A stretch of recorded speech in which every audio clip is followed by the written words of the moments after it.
1995, he was admitted to practice at the Guyana Bar. Additionally, in 2011, he earned a Master of Science degree in International Relations from the University of the West Indies and is currently reading for a PhD in International Relations at the University of the West Indies. His area of research focuses on climate change financing.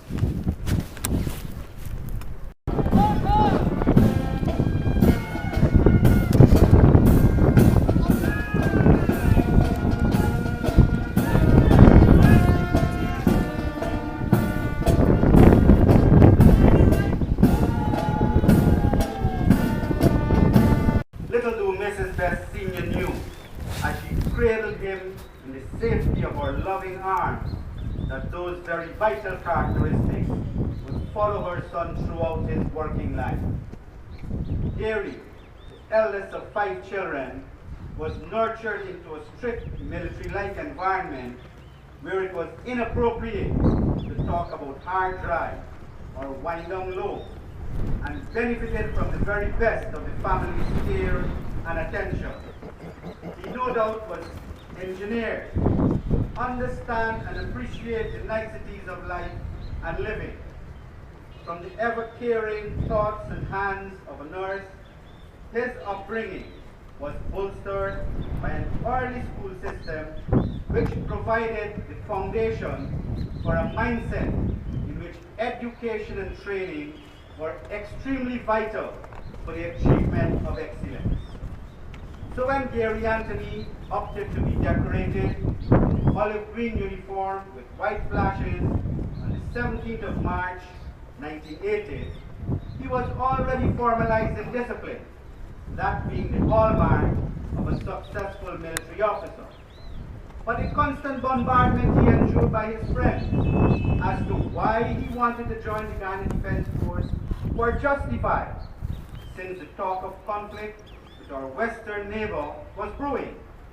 Defense bonds, not a blade of grass, and the expiration of the Protocol of Port of Spain were topical issues, and he himself was cognizant of having to feel pain, to suffer, or to even die for the consequences.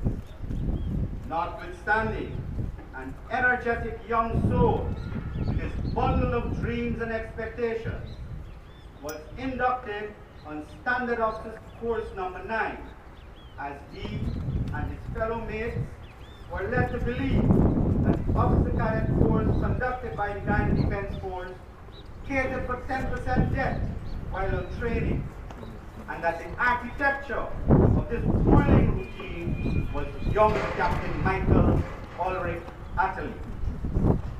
Officer Cadet Best, GAR, endured the hardships, stood his ground firmly, and set his sights, evidence of which is reflected on the under-officer board at the Officer Cadet School, which reads, Course number 9, Best Graduating Student, 9434, Enzyme GAR Best.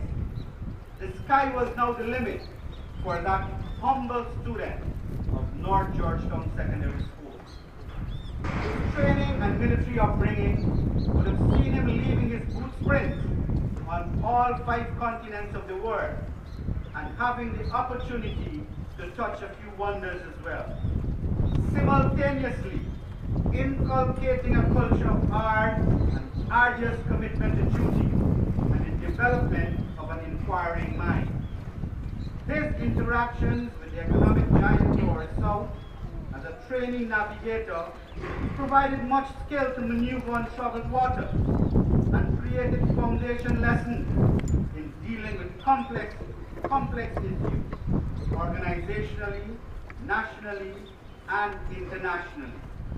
His interface with nationalities from around the world cemented, without a shadow of a doubt, long-lasting impressions, the credibility and professionalism of the Maritime Corps of the Guyana Defense Force, which later paved the way for the creation of the Coast Guard. As a lieutenant commander, he took up the vital steering wheel of the Coast Guard, and it was never business as usual, since he navigated to safer ground, in the process transforming the landscape and shoreline of the Rumbelt waterfront area, much to the appreciation and admiration of those traversing the pure waters of the Demerara River. He was able to force operational and strategic linkages, much to the benefit of the young Coast Guard. He handed over the steering wheel of the Coast Guard and ventured into the realm of academia. In this regard, his long-vented ambition of certification in land law was becoming closer to reality.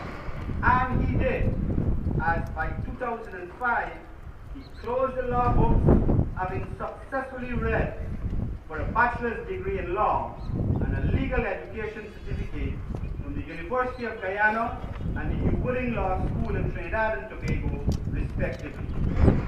Commander Best, the Colonel Administration and Quartering, continued to share his vision with the force and commenced the process of decentralization of its finances.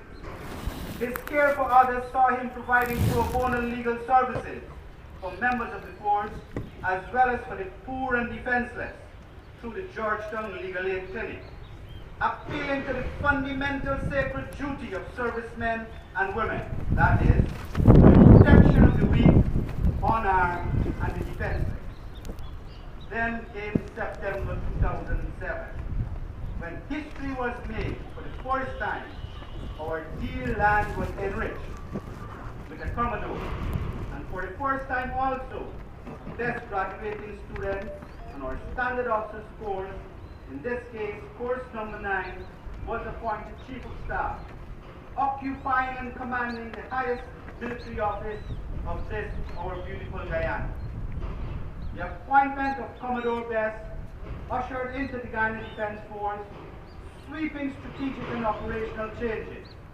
In this regard, a strategic defense review was completed, which will inform a comprehensive developmental plan for the force. Through his guidance, our servicemen and women are now better informed on their career development, promotional standards, their rights and obligations, as well as the values and standards they stand for and are ready and willing to defend.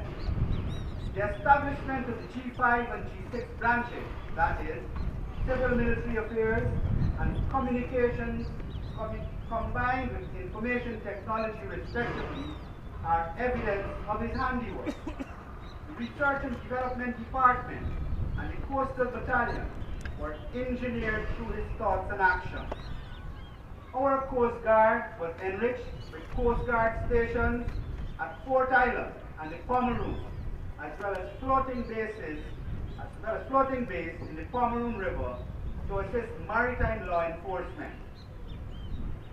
Forces training was bolstered through the establishment of the Specialist to Arms Institute, providing specialist training under a unified command structure, as well as the establishment of the Force Sergeant Academy, allowing to train civilians, fellow military and other disciplinary personnel to operate as sergeants.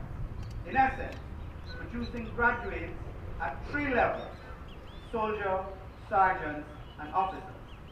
He was also keen on our veterans, since we will all join them someday, and thus developed and implemented the Force Welfare and Veterans Affairs Office to cater for the needs of veterans. Strategically, the relationship with especially our bordering countries developed and received top priority action to forge greater cooperation and good neighborly understanding. As the force confronted many challenges of the day, a common command think emerged as the hallmark of its execution style, promulgated by the Chief of Staff to confront the ever-changing environment, thus making it easier for the force to deal with contemporary issues as they arise. Our bilateral were thoroughly enriched through visits and interactions from High Commissioners, Ambassadors, military attaches, Chiefs of Staff, and Commanders of national armies to professors, Prime Ministers, and Presidents. Our Chief of Staff has tattooed his lasting impressions of professionalism and a culture where the rule of law, standards, discipline, and order reign supreme. Then, as your superiors review your performance, they recognize that you have performed way beyond the normal call of duty. They recognize also that you have achieved excellence in your work environment, and your consistency in performing way above your current level is unmatched. Therefore, like night follows day, matching rewards are conferred.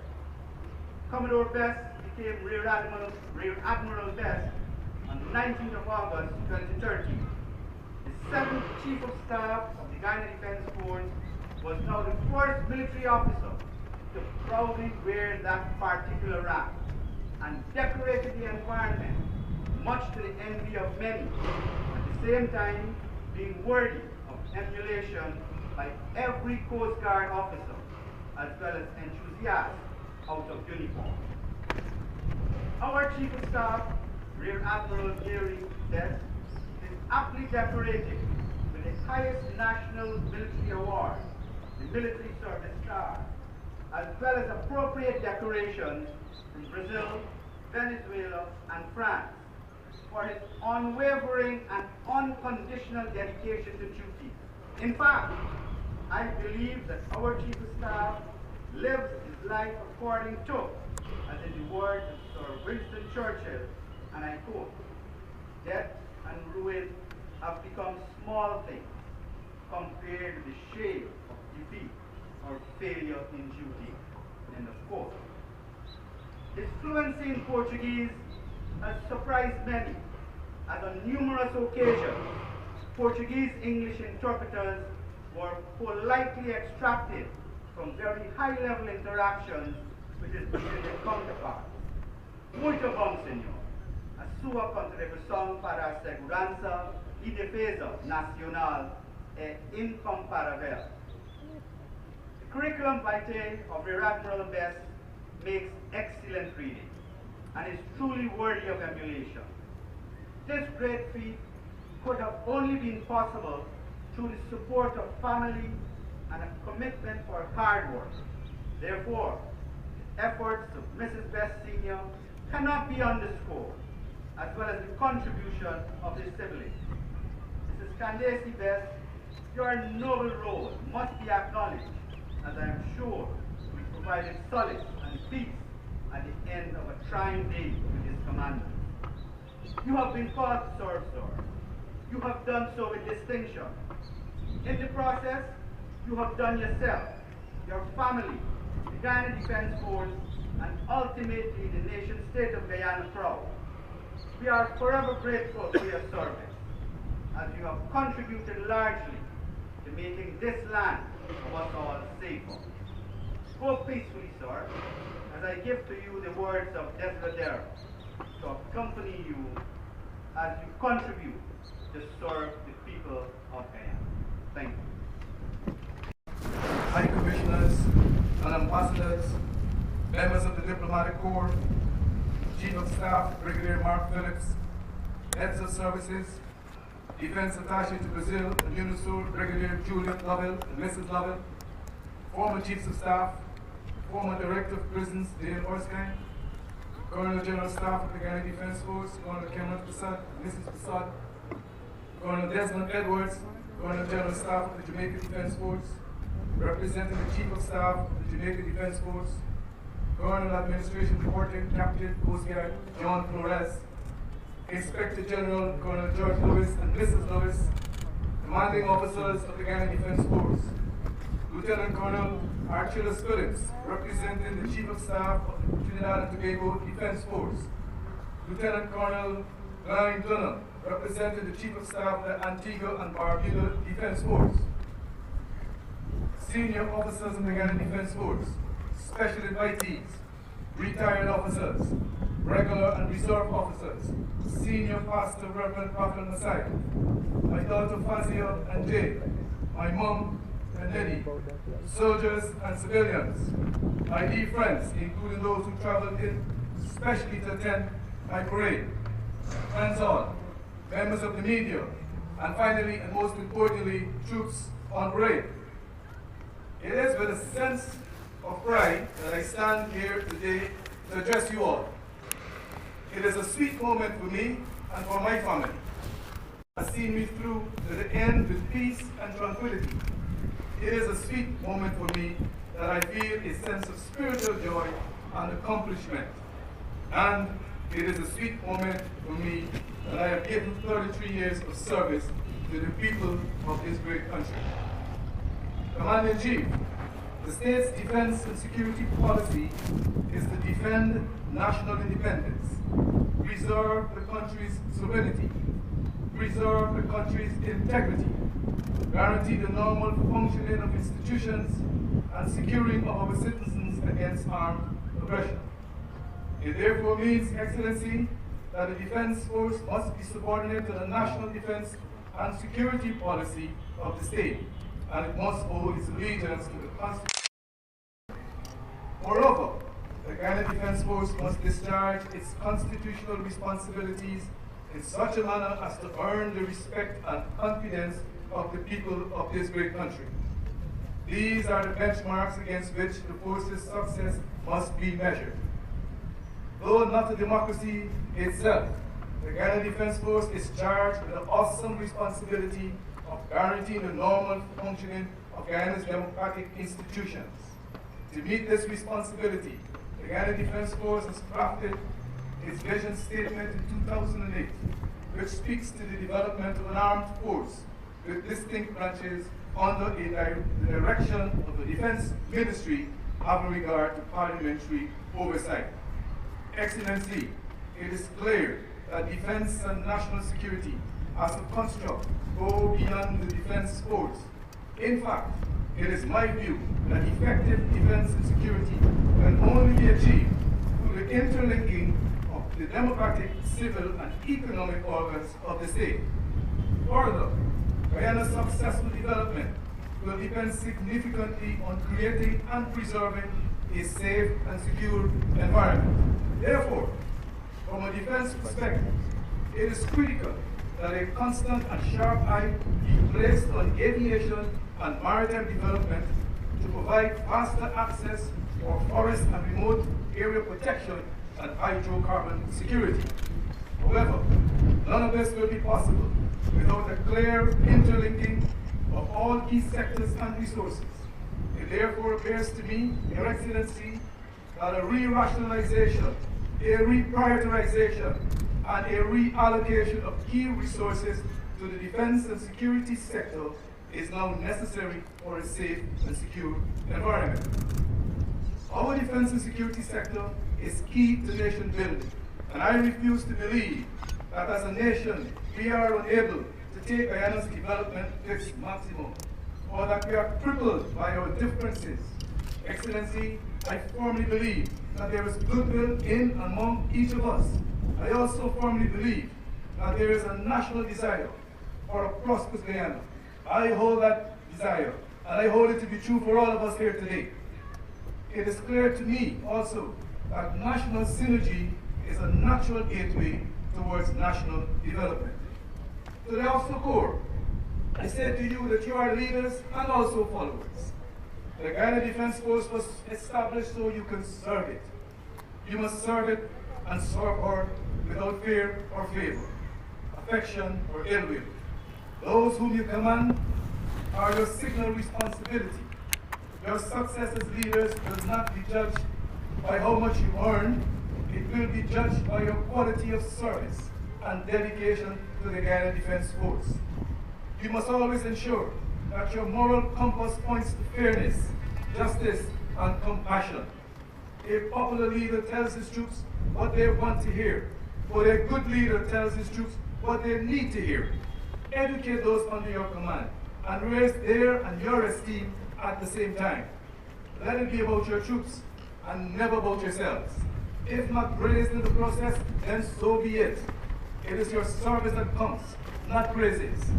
When you make mistakes and are disciplined, use yourselves as examples so that your subordinates will avoid those same pitfalls. But you will have to taste defeat in order to understand success. Remember that. Be bold, be courageous, make decisions. Remember, a bad decision is better than none at all. I learned that 33 years ago from the officer responsible for my training, now a former chief of staff and present today. Do not let injustice catch you napping. A good test of your leadership is not what you achieve within an appointment, but rather their survival after you would have left that appointment.